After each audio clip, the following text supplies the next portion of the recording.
Well, good morning, good people. Mark Holmes here, and as always, I want to say thank you all for watching, commenting, subscribing, being part of Joe Boo's day job, as well as my other couple of channels from Cooking and Tailgating with Joe Boo, and of course the Joe Boo Sports Report. We're here at the famous Red Brick House. We're going to be doing a little bit of work here for the day. I want to get finished getting the meter base set up and the panel inside so we can get the inspection next week and get electricity, or at least get on the power company schedule. My brother's working on finishing off the porch roof. He's going to end up soldering the panels and stuff down together. We got Michael, of course, right here running the wires in from the meter base to the panel. And we have ground rods. These ground rods right here are 8 foot long. You have to have 2 ground rods for electric panel, electric meter, and they need to be at minimum of 6 feet apart, hooked in with a 6-gauge copper wire.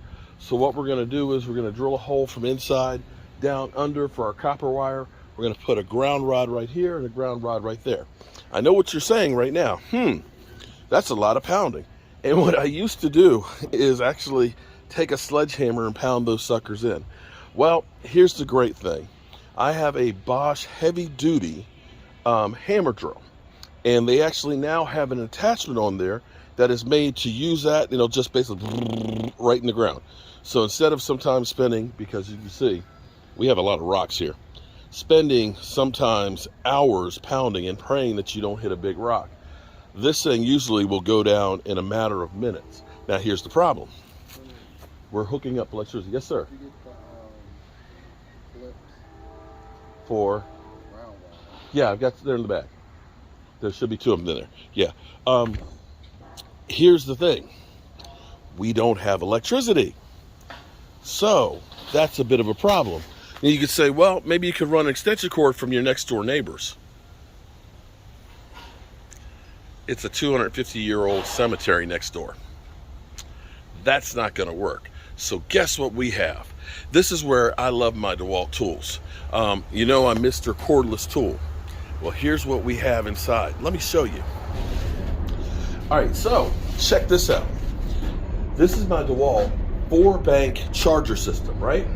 Now, here's what's cool about this.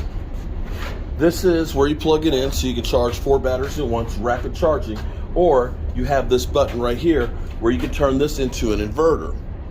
You got a 15-amp circuit right here. Now, the last time I used this as actually like a generator, I was using the 20-volt batteries, which are the smaller ones, and I've used that with this hammer drill. I actually chopped up concrete with it, and this is a good size. When I say a good size hammer drill, I mean it's a good size hammer drill. Hang on.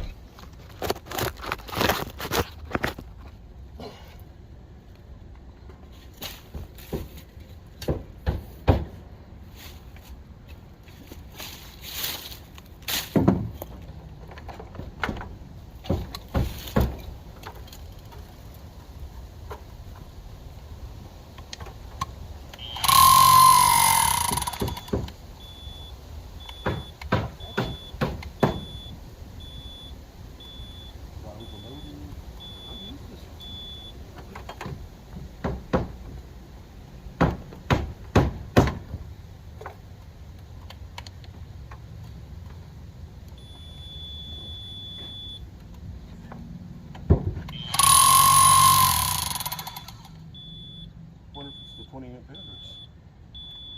Yeah, but it's not the battery. I've used this chipper before. It can't be the battery. It's still working on the battery. Make sure all of them are charged. Oh, check and make sure all of them are charged. Okay, take that one out. Okay. Yeah, if one's not charged, it'll be, one of the batteries isn't charged.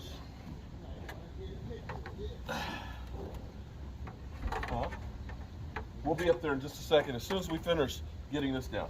Important lesson. If you have a battery that's not charged, it's not going to work. You'll get the warning sign. But you can see real quick how quickly that's starting to go down. It's going down for real. Okay. Fortunately, we brought plenty of extra batteries.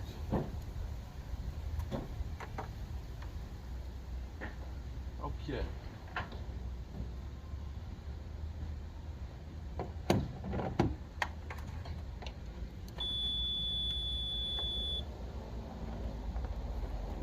Okay, let's try that again.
Now tell me,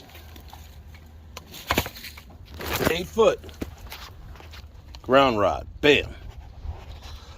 Like I said, I used to use a sledgehammer and hammer that sucker down. New. They've got a tool to do just about anything. And so I'm going to get the other one put down in here. We'll run our ground wire on through here, and we'll go through our meter base. We'll actually take the cover off here. And what we'll be doing is we'll be running the wires from here into the panel. This is our ground, and these are our two hots. And we're hoping that we can get the power company to actually bury the line from the telephone pole right here. So that way we won't have to have a mast on this house like what used to be there. So let me get this other one in and check on the roof.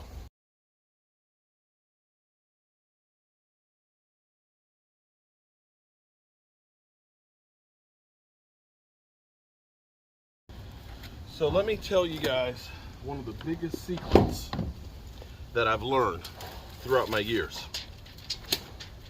If you're going to do construction work, home repairs, woodworking, anything like that, matter of fact, almost anything you can think of, here's the key. Tools are everything. Literally, you've seen me in less than 6 minutes put down 2 8-foot rods. I have actually, in the same town, which is known for lots of rocks, the old school way of using a sledgehammer, and spent 2 days trying to get a ground rod in there and actually giving up and then getting another ground rod because it wouldn't go any further. I hit a rock in there because you saw it kind of stop, but with that hammer drill there, it's basically breaking that rock up and going right through it. Tools and having the right tool for the job is key. If I didn't have that little generator right here, I'd have to have a gasoline one, which is a lot bigger, a lot noisier, and more expensive to run because it's gasoline. And you're listening to the If I didn't have that hammer drill right there with that $50 attachment, my back would be singing, and I would be spending all day here pounding that sucker in the ground. But having invested in the tools, I don't need this thing very often, but when I do, it's the perfect tool for the job. And you want to have the tools that you need. And if you're doing work, like I said, it doesn't matter if it's woodworking, if it's electrical, whatever. When you do a job, invest in yourself by getting the tools that will make the job better. And when you do invest in tools, don't buy just what you think you need. Buy something that's a little bit bigger or a little bit stronger or will be better quality so that way it lasts. I have some drills, old DeWalt drills, that still use the other style battery, not these slide-in ones like this, that I've had for probably 15, 16 years. I've gotten my money's worth and then some out of them. And that's where buying a good tool will last you. All right, see, he's got the first wire coming through here on the panel. We're using 3/0 copper wire, and what we're going to have to do is bend this up. This is going to be the ground, and connect that one first, and then we're going to go ahead and get our main power lines lugged in here, and we're going to be in good shape today.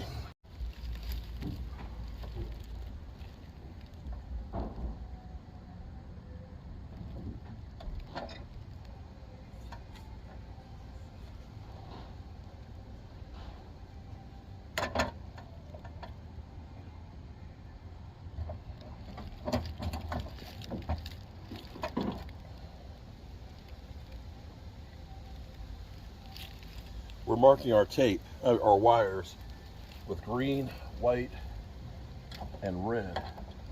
So that way the power company knows that we have it all hooked up correctly here.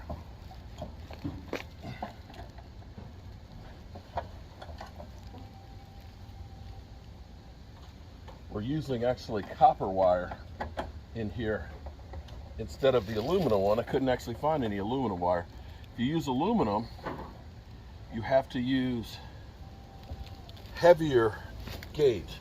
You can technically use 2/0 with your electrical panel, but you also have to put in lug grease, which keeps it from oxidizing.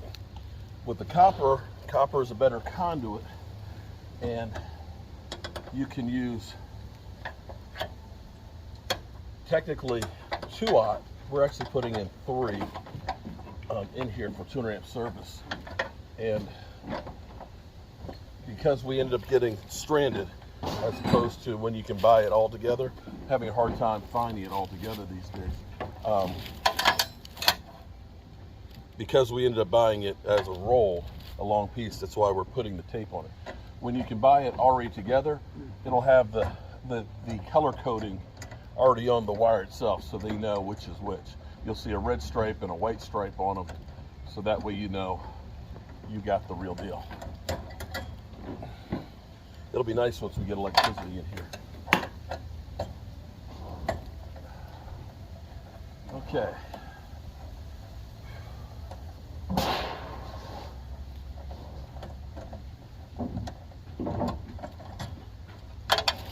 Now, I know what you're saying. Are you a certified electrician? No, but I've worked with lots of them. And here's an interesting thing. In some jurisdictions, as the homeowner, you can pull the permits, depending on each jurisdiction. You can pull the permits for the trades. Some of them will have rules like you're going to live in the house and you're able to pull the electrical, the plumbing, the HVAC, basically saying you're the one taking the risk for it. And it used to be actually a lot easier, but as time has gone on, they've changed some of the rules and the laws and things like that. So that's how I'm able to actually do this, because it's my property. Okay, all right, we're gonna go hook this up on the inside, and then we're gonna keep working through. This way, if we hook them up one at a time, making sure that we've got each one of these marked to put in, there is no confusion. Because if this was wrong, if you put the ground where it's supposed to be hot, yeah, that's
Okay, check this out. All right, red, that's a hot. White, that's a hot.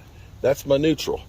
And that's all I have to do here, provided that when the power company comes out, they'll evaluate whether they want to put it on a mask, in which case I'll take this cover off here and I'll run the mask up the brick, or hopefully they will be bringing it in and running a nice little trench to the power pole. Inside, we have the same thing corresponding, and let's go inside and do that. So, we've got our hot, of course, right here. You can see right here. And never do this if this is actually connected, because you will be fried like a piece of bacon. See the end? That's for neutral or ground. And of course, this is the other white one, which is our other hot. I do like this. This is new, something I have not seen before, but they have the covers that go on here to go over where those connections are. Now, technically, your bus system right here, the way this works is you have a 220 amp service, which means you have two hots. So this is a 110 and this is a 110. So this one is the 110, which is every other one that's in here, and then over here is the other every other one. So when you end up having your your dryer, your stove, your HVAC, they need two hots. And that's why the breaker is a double, because it sits on each of these. Just a little extra knowledge for you. But the only thing we have to do here is, if you're ready for inspections, is we need to have a GFI circuit, socket put down here. We'll put one down here. And we also need to go ahead and run our ground wire. We'll drill a hole right here through the sill plate, and we'll carry that out and tie it to the ground rods, and we're ready for inspection.